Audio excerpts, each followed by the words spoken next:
Some coaches have a structured process that they take them through. Some have online courses, some sell some resources. How simple or complex or different revenue streams do you depend on in your business, and what's worked for you and why have you chosen that? So I do strictly one-on-one or two-on-one. If it's a couple coaching with people, I don't do any online courses or digital products or anything like that. I would say really the closest model is just that of a therapist who has X number of clients and charges for the time with them. I don't charge on a per session basis. I charge on like kind of a per package basis. And I've played around with the exact duration of the initial package, but it's been anywhere from 3 to 6 months of initial commitment. Can you explain that a little more too? What would someone expect to pay, the interaction and the total time? Yeah, great questions. So I've played around with all of that over the years, but these days I'm starting everybody on a 4-month program for which I charge $3,500.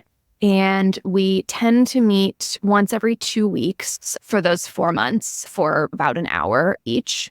But I do have flexibility. I have a new client recently who signed up and then was going to be out of town for a month. And then I loved her enthusiasm because she signed up about 3 days before she was going on a 1-month Europe trip. And most people would want to wait till they got back. But she was like, how many times can we meet before I go? And so with her, we front loaded a couple, then it might end up being 5 months instead of 4. So I'm flexible about all of that. We don't have a fixed biweekly time. I allow them to schedule whenever I'm available that they want to meet, usually just on Calendly. And it starts off in a more structured format in the sense that for our first meeting, I have a spreadsheet that I have them fill out that has all of the details about their income and their debt and their assets. And then I have them capture estimates of their spending. I ask them not to go through their credit card statements yet or anything like that, but just write out, how much do you think you spend on groceries?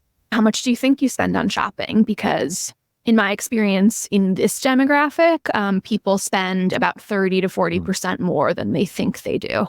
That is obviously not true the lower income you get, because lower income people tend to be exceedingly aware of their bank account balance and their credit card statement and what they're spending. But the more you earn, the wider that gap is. So I like them to capture what they think it is so that then we can go back and learn what it actually is. And then, and is that something you send to them before I have everybody, then you meet? And so you have that emailed to you before you get on that first call? Okay. Yes. In most ideal circumstances, I have them complete it like 24 hours before our first meeting so that we can work on it on our first call. For some people, it's all a little too intimidating, in which case I'll dedicate our first meeting to building that out together. So while we're on Zoom together, I'll have them, okay, go into your 401k, tell me what the balance is. Go into your checking account, tell me what the balance is, etc. But I'd say for 80% of people, they do it ahead of time. So that, and then in the first meeting or two, I'm working on capturing what their goals are, what their anxieties around money are, what the overall picture is. I usually get the gist of the picture in our intro call before they sign on, but then in the first meeting is when I get to ask all my invasive questions and drill into all the details. And then usually by meeting like 2 or 3, I'll have people start tracking their spending.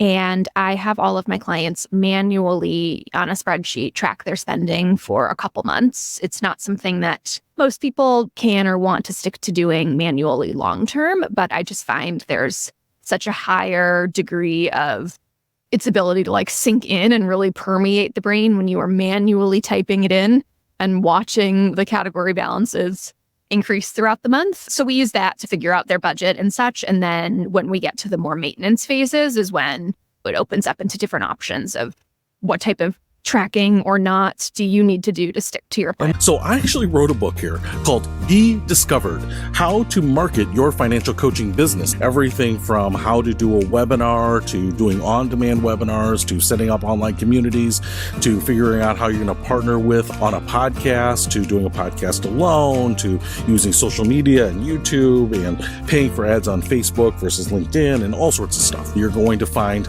more stuff in here than you are ever going to be able to explore. Chapter 65, how to use AI, how not to lose your ideas. 69, how to start a podcast. 70, the best podcast platforms for beginners. Chapter 99, why you need Toastmasters. Chapter 98, how to build a wow presentation. Chapter 100, how to get booked as a speaker. So I would highly encourage you to go grab it now. I am hoping that this and the content that I'm producing here on the channel is helping you grow your business. I will see you soon.